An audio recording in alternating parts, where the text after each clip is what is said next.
Well, I've been studying 18th and early 19th century military uniforms, arms, and accoutrements for most of my life. Began as a small child visiting historic sites with the family, but I didn't begin collecting until I left the museum field.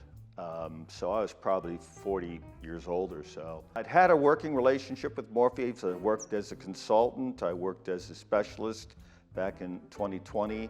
It was not the only house I looked at, but when I weighed everything out, I felt that Morpheus first understood the importance of these early pieces. They do a beautiful job in photography and presentation and marketing. Things are very cared for. It's a very good team, and having worked with them in the past, I knew all the strengths.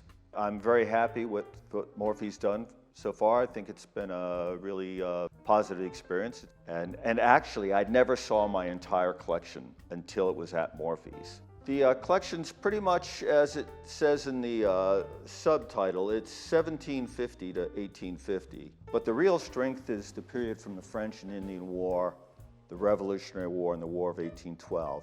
And unfortunately, when you're dealing with the 18th century and the early 19th century, very little survives. If a piece is incredibly rare, there may be only one condition, and it may not be, pretty and bright and perfectly preserved, but it is what it is, and it survived 200 or 300 years. Buy what you love. I'm not a born marketing person. I'm not a born salesman. I can't fake enthusiasm. If you really love a piece, that's the important thing.